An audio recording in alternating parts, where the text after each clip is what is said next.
going to be a great day. I am Nikki G, your host, and welcome to the Lone Doctrine, the food for thought exploration station and your place in making today better than yesterday. This month, we've been exploring the concept of keeping our mind on the right track, especially when our mind gets, for a lack of a better word, messy. Throughout most of our lives and with my personal experiences, as well as talking with others, it seems as though most of us are taught to run, hide, mask our feelings, toughen up. Some say, don't cry, stop complaining. You sound like a broken record. These can be one of two clues. One, it's time to make a change. And two, it's time to face those feelings head on. Sometimes there's legitimacy in what those around us are saying.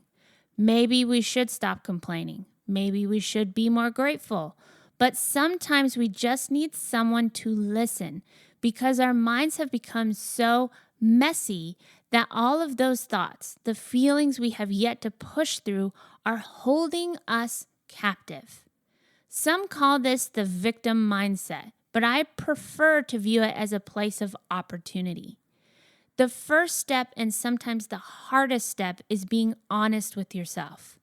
Have you allowed those victimizing feelings to control your life?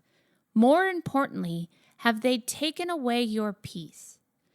I'm in no means minimizing anyone's experience.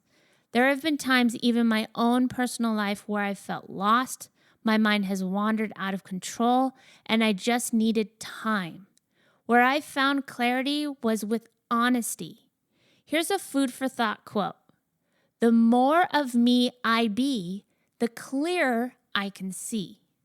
So how can we create that clarity in our own lives?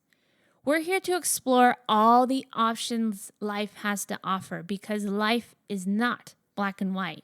It's a full spectrum of colors, and it's up to you to define your lone doctrine. So let's explore. When our mind is overstimulated with what ifs, should've, could've, I wish, I want, I need, we tend to make scattered decisions. Sometimes our mind is so overrun that it becomes as clear as mud. The amazing fact is that our minds are constantly in the writing stage, and we have the ability to rewrite, or sometimes what I like to call rewire. So what are some actionable and practical steps we can take to create a more focused mindset? How about decluttering your space? When you find that your household or your workspace is overwhelmed with clutter, you would be surprised on how that decreases your productivity, it decreases your happy feelings, and so much more. If you take the time to declutter your space, you put yourself in a position for progress. How about developing a routine? Some may call this a ritual. Sometimes the word ritual resonates with people in the wrong way. What I mean by this is, do you have something that's based upon your progress and your betterment that has a beginning, an end, and a trigger? Meaning that a trigger action. So, for example, if you want to meditate every morning or you want to do some sort of exercise every morning, but you find yourself not being able to follow through and not being able to create a daily routine of exercising, you can create what is called a trigger action. A trigger action could be something as simple as laying out your exercise shoes. So when you see them, you know what the next step is. Or something as simple as leaving a note saying, go exercise.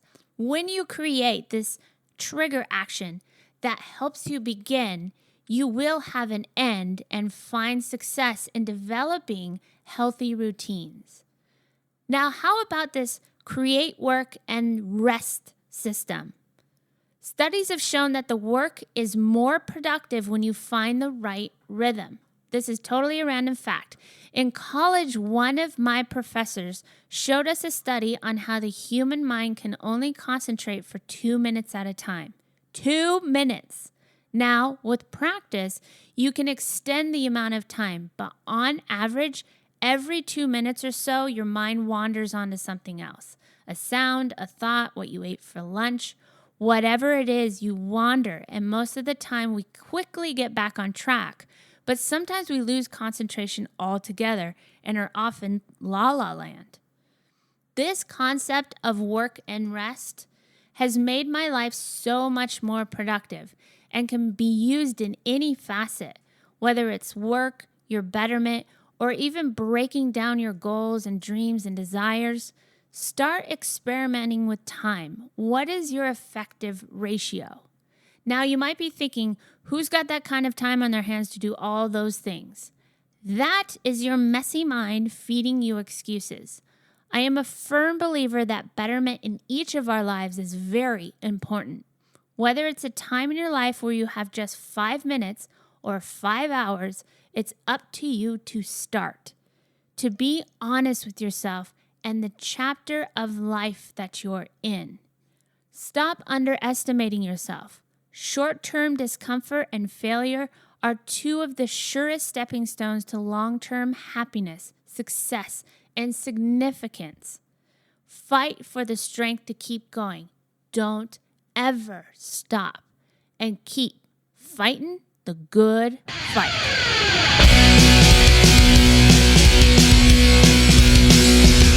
It's a great day when you're